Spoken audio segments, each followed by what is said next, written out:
Anotação: ao que Jesus lhes disse, tende fé em Deus, entre colchetes, constantemente. Porque em verdade vos afirmo que, se alguém disser a este monte, ergue-te e lance-te no mar, e não duvidar no seu coração, mas crer que se fará o que diz, assim será com ele. Marcos 11, 22 e 23. Capítulo 1. Aprendendo a falar a linguagem de Deus. Você tem problemas? A resposta está bem debaixo do seu nariz. Pelo menos em grande parte. Não creio que alguém possa viver em vitória sem estar bem informado no poder das palavras. Normalmente, quando temos montanhas em nossa vida, falamos sobre elas.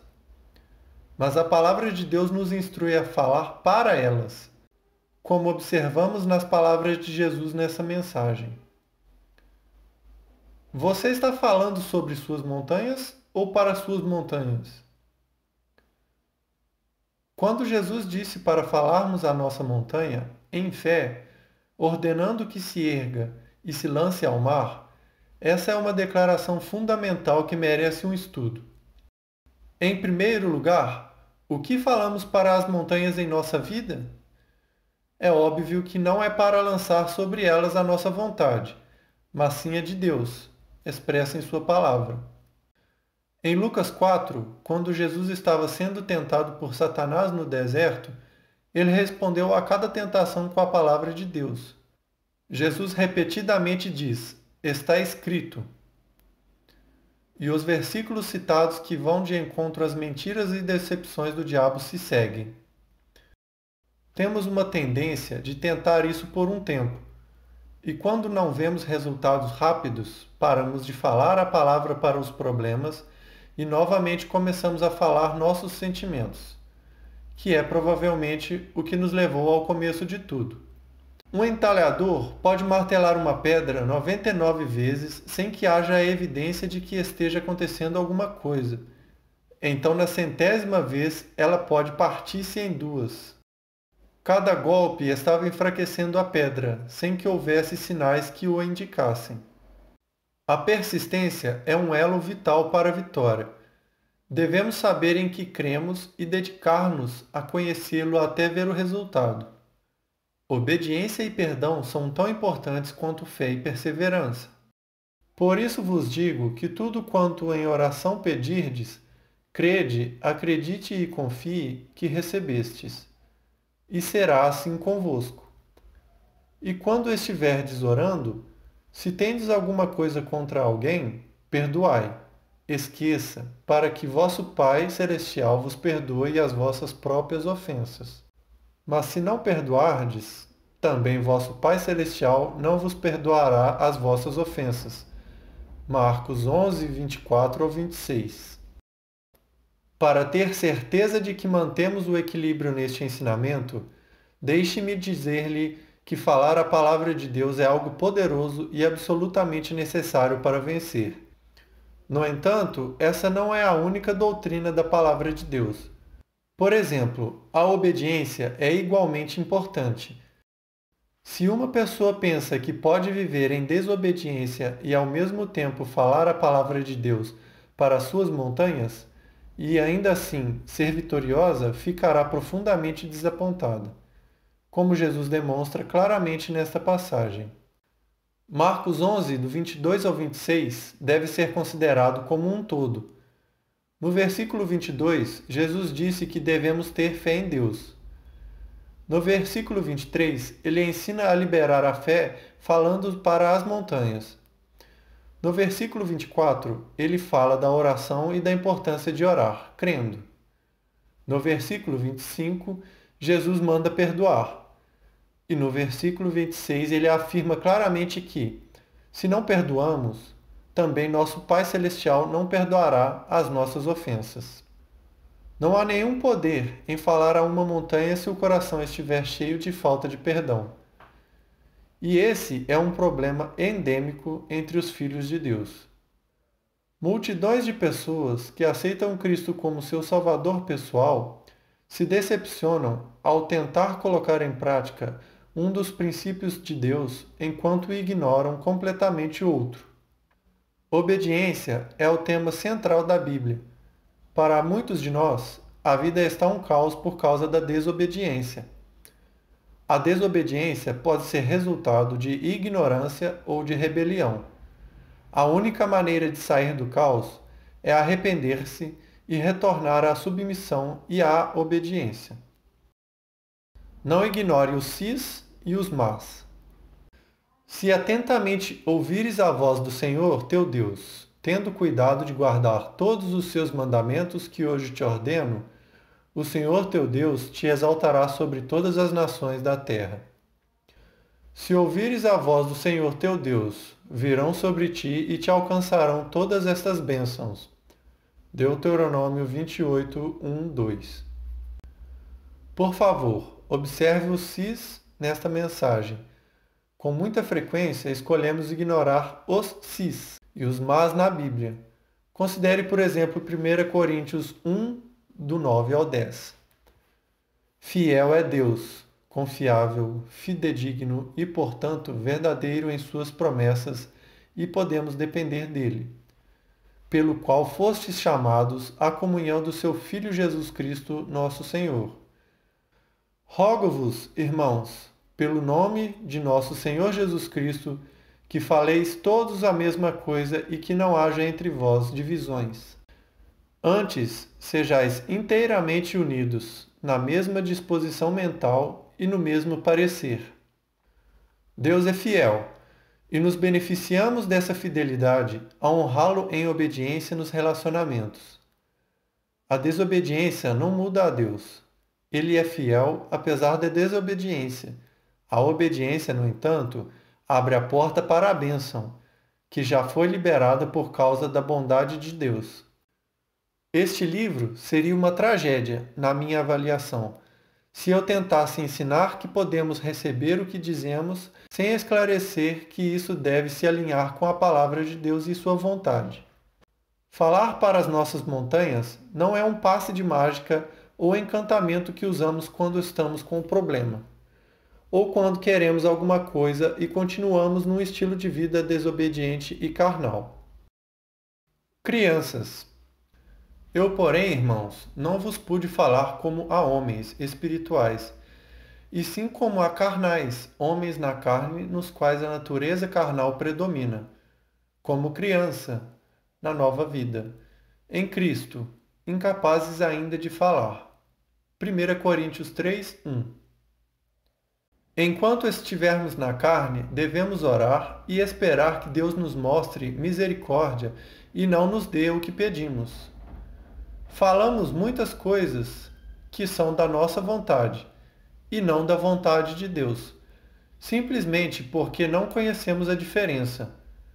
Como bebês em Cristo, simplesmente não sabemos como falar ainda, como Paulo diz nesta mensagem. Assim como bebês naturais devem aprender a falar a língua dos mais velhos, assim os cristãos devem aprender a falar a maneira de Deus, aprendendo a falar a linguagem de Deus. Ora, todo aquele que se alimenta de leite é inexperiente da palavra da justiça, conforme a divina vontade no propósito, pensamento e ação, porque é criança, incapaz ainda de falar. Mas o alimento sólido é para os adultos, para aqueles que, pela prática, têm as suas faculdades exercitadas para discernir não somente o bem, mas também o mal.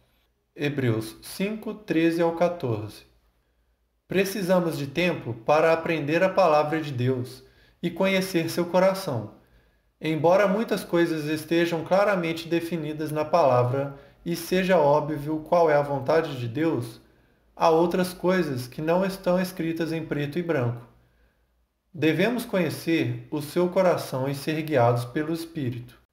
A Bíblia não diz que tipo de carro comprar, ou quando vender a casa e comprar uma nova, ou em qual empresa trabalhar. Quando trabalhamos em uma empresa e queremos uma promoção, esse desejo pode ser a vontade de Deus para nós, mas também pode ser cobiça. Como saber a diferença? O tempo é a resposta. Leva tempo para conhecer a Deus, conhecer nosso próprio coração e ser totalmente sinceros com nós mesmos e com Deus.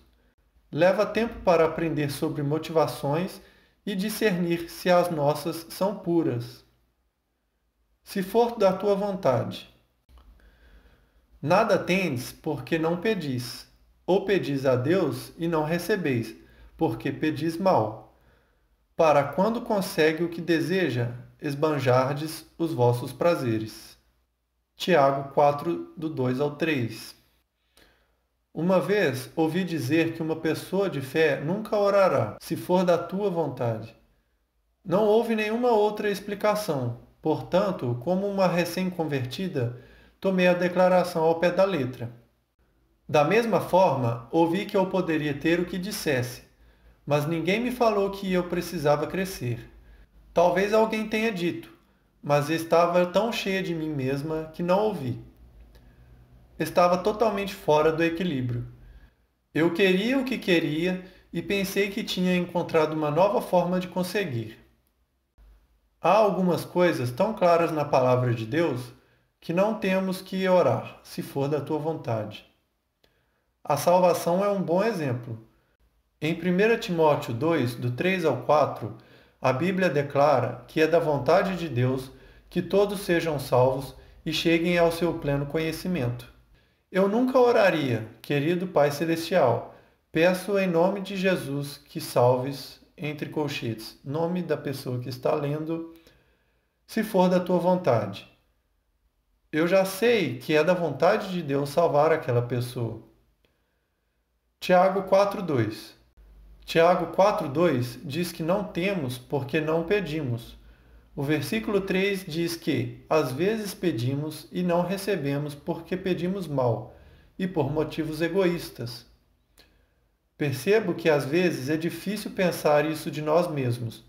Contudo, é verdade principalmente para o crente que não permitiu o processo de purificação de Deus em sua vida. Neste estado, uma pessoa tem Deus dentro dela, mas também tem uma abundância de si mesma. Quando o que pedimos não está claramente descrito na palavra e não temos certeza da resposta de Deus, é sábio e é um ato de verdadeira submissão orar, seja feita da tua vontade. Lembro-me de um exemplo, muitos anos atrás, quando meu marido Dave e eu estávamos de férias num lindo lugar da Geórgia. Estávamos muito cansados e Deus permitiu que tivéssemos um tempo de folga para recobrar nossas energias. Gostamos tanto do lugar que planejamos levar nossos filhos para passar umas férias prolongadas no ano seguinte. Estávamos cheios de planos e animadamente falávamos sobre eles. Comecei a declarar, fazer uma confissão verbal. Voltaremos aqui nas férias do ano que vem e toda a nossa família será abençoada neste lugar. De repente, o Espírito Santo falou em Tiago 4,15. Em vez disso, devíeis dizer, se o Senhor quiser, não só viveremos, como também faremos isto ou aquilo. E mais tarde, ao estudar este versículo, também observei o versículo 16. Agora, entretanto, vos jactais falsamente das vossas arrogantes pretensões. Toda jactância semelhante a essa é maligna. Há uma diferença entre fé e confiança, tolice e presunção. A menos que a diferença seja discernida, a vida espiritual se torna uma tragédia, em vez de um triunfo. Pessoalmente, não sinto que seja fraca na fé quando oro. Senhor, eu quero isto, se for da tua vontade, se isso se encaixa no teu plano, se for o teu melhor para mim e se for no teu tempo. Provérbios 3,7 diz: Não sejas sábio aos teus próprios olhos. Guardo este versículo no coração e acredite, ele me poupou de muita angústia.